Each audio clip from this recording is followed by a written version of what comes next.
Plug and plays. Should you buy one? Should you not? What the heck are they? Are they worth your money? So I myself love plug and plays. They come in all sorts of shapes and sizes. This one here is probably one of my favorites by Jakks Pacific. Most of them that you see nowadays are by Jakks Pacific. They vary in what it is that they come with. There's all sorts of different ones that I've seen. SpongeBob, Mickey Mouse, Scooby-Doo, you name it. There's probably been a plug and play for it.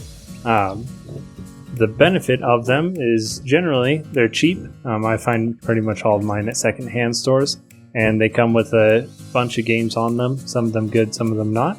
This one here comes with a whole bunch of arcade classics. Dig Dug, Bosconian, Pac-Man. I don't remember what else is on here.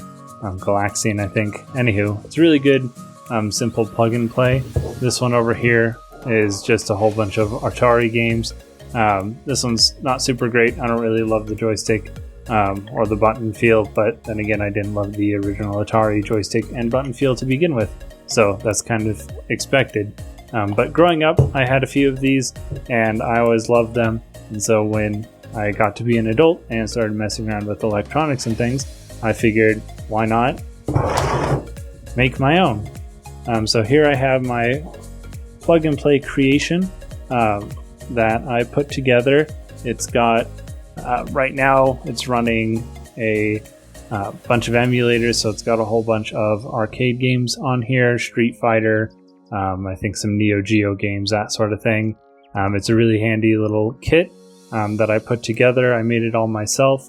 I know there are some companies out there that sell kits very similar to this, but I wanted some size and format and functionality of my own, so I decided to make it from scratch, and I thought I'd walk you guys through it a little bit.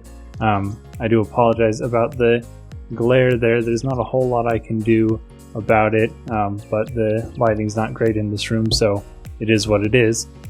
So yeah, we've got 6 buttons here, a start and select button, and then a joystick. Along with that, I've got a micro USB to charge the unit, because it does have internal batteries, 2 USB ports on the side here to be able to plug in a second controller or a keyboard and mouse, whatever's needed, the power on off switch here, and then on the flip side, an HDMI out. When I first did this, I did it with standard AV out. I was hoping for that more original look that you'd get by being able to plug it into an old CRT screen. Then I realized that I don't have any old CRT screens in the house to use, so it made more sense to go with HDMI, a more modern standard, and it looks great when I plug it in, so I have no real complaints. Just thought I'd tear this open, dig into it a little bit, let you guys know what makes it tick and how it all works. It was a really simple project that I put together when I had pretty much no soldering skills. Not that I have very good soldering skills now, but I definitely didn't have any when I was putting this together. So I did it in such a way that pretty much anyone could do it, just plug and play. There wasn't a whole lot of need to be able to solder to get anything intricate put together, which I loved. This is also sort of a precursor to an arcade project that I want to work on here in a few years, that I've been putting parts together for. I wanted to see if a Raspberry Pi would be a decent enough platform to build off of. I don't think it's quite powerful enough for what I want to do in the future, but for this plug and play, it is excellent. So yeah, there's just 6 screws along the outside here to take this little box apart. I bought this online. I think it was originally meant to be like an outdoor electrics box, something like that. It was like 15-20 bucks, and it fit the dimensions that I needed, height and width and lengthwise, so I went ahead and got it. So this is what the inside of everything looks like. It opens up pretty well and easy. So to sort of walk everything through top to bottom, obviously we've got the switches and the joystick all plugged into the breakout board for those. This is just a cheap Chinese thing. You can find them on Amazon and eBay, and I'm sure just about everywhere else you can get cheap electronic parts. This changes all these signals, of course, over to a USB, which is then plugged directly into the Raspberry Pi. I also have a power bank here, which goes directly to the Raspberry Pi through the power switch. The HDMI from the Pi comes straight out to the HDMI port here, and then the other inputs from the USB up here are routed through to the Pi, and the USB down here is routed to the battery bank. The most difficult part of this whole build was simply just wiring up this little switch here.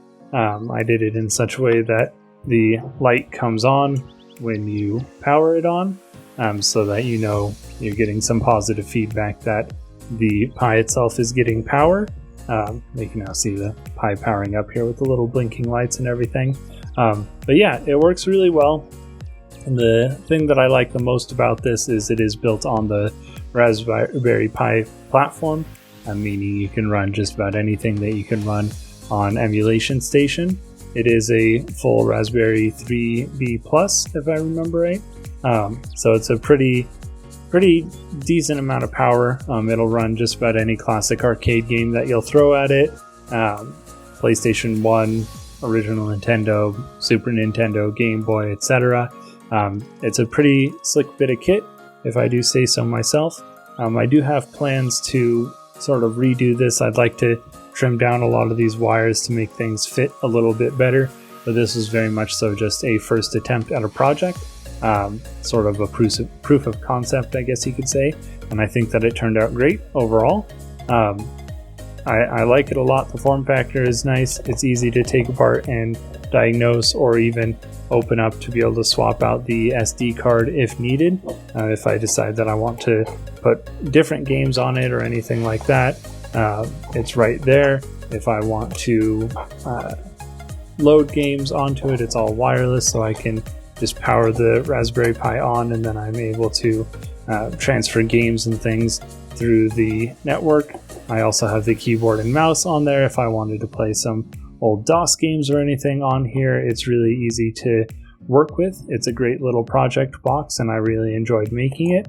I do have plans to essentially take what I learned from building this project, and I plan on tearing apart one of these plug and plays. I've got probably 3 of these, I think, of varying degrees of working and not, that I plan on tearing apart and stuffing a Raspberry Pi into, just because I think this is a neat little form factor, and I feel like a Raspberry Pi would fit very well into it. So that is on the radar to hopefully finish by the end of the year here. So with any luck, we'll be seeing a video of that coming out soon.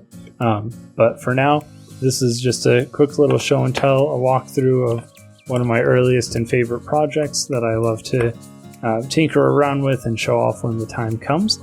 I hope you all enjoyed learning about it a little bit and looking into it. If anyone has any questions, just let me know. Put them in the comments below.